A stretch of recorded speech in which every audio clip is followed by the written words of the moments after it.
Good morning, ladies and gentlemen. Welcome to Professor Ming's Strategic Insights. Just last week, the spokesperson of the CMC, Chinese Communist Party, or the Communist China's Central Military Commission, CMC, the spokesperson of the CMC made an announcement. He officially proclaimed that Mr. Miao Hua, a three-star general, had been dismissed from his post. Well, most of you may not know that who this Miao Hua is, this three-star general is. So let me make a preliminary analysis right here, then I'll move into a further detail later on. Miao Hua, like I said, is a three-star general, but he's a member of the CMC, the Central Military Commission. This Central Military Commission is the highest commanding body of the PLA, of the People's Liberation Army. Namely, he's one of the top 6 or 7 members of this organ. This organ, consisting of 6 or 7 people, commands the entire Chinese Army, Navy, Air Force, and so on and so forth. So it is important. What is more important is Miao Hua's position, his former position. His title is the head of the political work, or the thought work, or political thinking, or whatever. Anyway, in short, he's the highest political commissar of the PLA, People's Liberation Army. So you know how important it is. And the charge imposed on him is he had seriously violated disciplines. We don't know the details yet, but I'll make a further analysis later on. We know that Xi Jinping has been cleansing his army for a long time, ever since 2012, actually 2013, the next year then, after he came to power. He began the whole thing, the whole movement, with the so-called anti-corruption movement. Firstly, he was targeting the officials, the civilian officials, like the secretary or the minister of a certain ministry or of a certain agency, and so on and so forth. According to the officially released data, for the first 5 years, he's appointed more than 1 million cases, actually 1.5 million cases. And there are roughly the same number, 1.5 million officials involved, including some military officers. So it's like civilian officials and military officers alike. Let me be straight. For the first 5 years, the purges was more like politically oriented. Namely, Xi Jinping was kind of powerless. He's like a new guy in the capital city in Beijing, and he wanted to get hold of power and firmly into his own hands. And so he had to start with somewhere, something. And anti-corruption is a good name, it's a good excuse to use.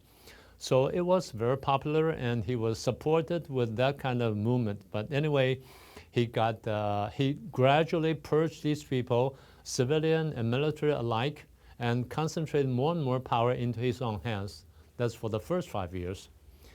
But for the coming 6, 7, or 8 years up to now, the nature of this anti-corruption movement has changed, actually. We'll get into more detail later on. Before I leave the subject of Miao Hua, let me mention 2 more names. First one is General Deng, also another 3-star general. His official post is the Minister of the Defense Department. So he's the head of the Defense Department. There are, again, some rumors about his downfall, about his purge. But in the same press conference, the spokesperson said, the stories about Deng Jun, the 3-star general, being purged is sheer fabrication.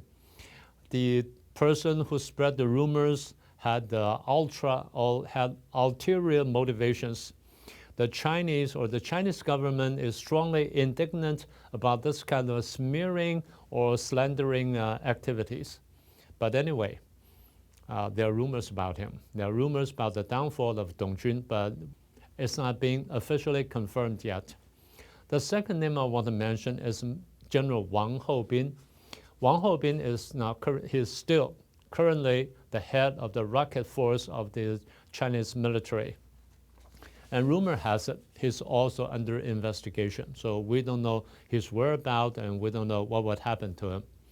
But what we want to talk about is, it's not just the downfall of Miao Hua. There's a lot more associated with the whole thing. We'll get to that in a minute. The story of the dismissal of General Miao Hua doesn't stop there. His story can be linked to two other generals. First one is Wei Fenghe, second one is Li Shangfu.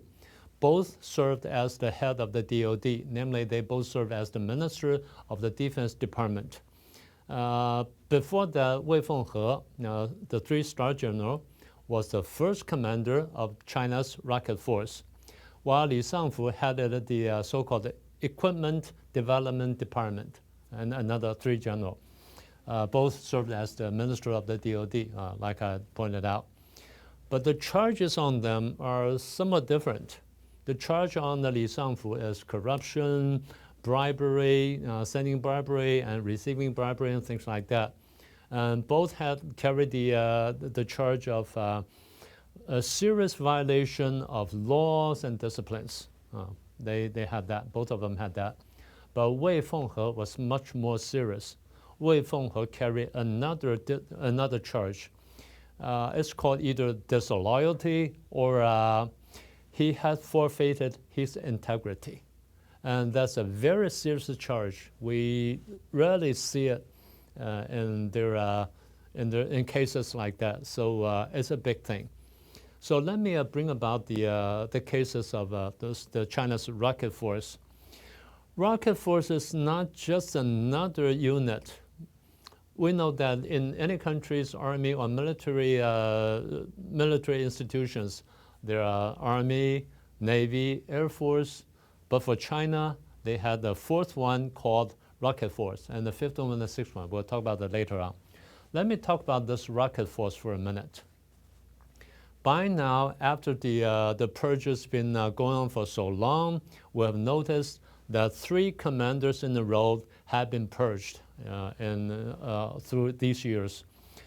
The previous one, the latest one, was Li Yucao. He was purged last year, three-star general. And then last year, his case extended to the former commander of the rocket force by the name of Zhou Yaning, and then leading to Wei Fenghe. So by now, as I said, there are three commanders in a row of the rocket force have been purged. Not to mention the political commissars serving at the same time. So they must be implicated. They are involved in the, whatever you call it, a bribery, corruption, or even other more serious charges anyway. So we can say it's like a complete shakeup of the rocket force. So people are wondering, are they still capable of fighting a war or something? If the top generals or top commanders or even the commissars are purged completely, how can they still fight a war? So people have that kind of a doubt. Of course, that's only natural. Well, you have to understand the role or the importance of this rocket force in China's military buildup. It has been treated as what we call the bayonet, or what we call the vanguard unit for fighting enemies, be that made the United States, Japan, or even Taiwan. So they use rocket forces or use the missiles very frequently, as you can see in recent years. So that brings us back to another event, another news. On October the 28th, 2022, a report was released by an organization called China Aerospace Studies Institute, which is loosely or which is affiliated with America's Air University. The report was very long, 255 pages, entitled PLA Rocket Force Organization. It is so detailed, you'll be surprised. It covers like the locations, the exact locations of the rocket forces bases, the assessment of their fighting capability, the portfolios of the commanders, the deputy commanders, and the ranking officers, and the logistic supports. And even to what? Even to question like where the kitchens are and where the routing of the meal delivery or whatever it is, it's all covered. So we're kind of surprised at seeing such a report, and it's so detailed. So, well, a friend of mine told me that rocket force of China will be in big trouble. There'll be a whole series of political purges. I totally agree with him. So we waited and waited until about last year or earlier this year. So the rocket forces, like I said, they underwent a complete shakeup, a complete personnel shakeup. But that's not the end of the story, because if you want to fight with a rocket force or with missiles, it's not the rocket force alone can do the job. It has to be supported by other forces or by other branches of the PLA, People's Liberation Army. And this supporting branch is called Strategic Support Force. I just mentioned in the structure of the PLA, they had the Army, Navy, Air Force, Rocket Force, and the fifth branch is this Strategic Support Force, short as SSF. It had been rumored that the commander of this SSF was purged, was under investigation last year, so we noticed that. He has been missing from the public scene for quite a long time. If not for a whole year, at least 9 or 10 months, by the name of Zhu Gansheng, again, another 3-star general. Then the news came out, he was purged. He's involved in, together with the rocket force, corruption or whatever. That's the thing they use.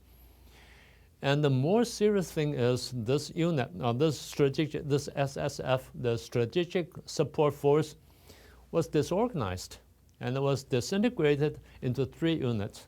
First one is called Information Support Unit. The second one is called Military Space Flight Unit. And third one is called Web Space Unit. Well, you don't think much of it, but you have to know how they promote it in public.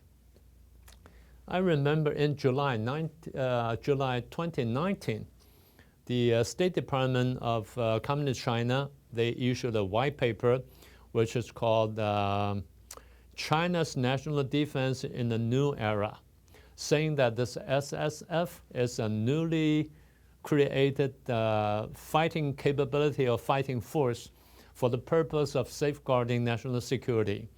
Its mission includes things like protection or safeguard of the field or battlefield environment, and safeguard of information communication, and safeguard of information security, and a test for new technologies, things like electronic confrontation, web space, defense and offense, and also including management, launching or whatever of satellites.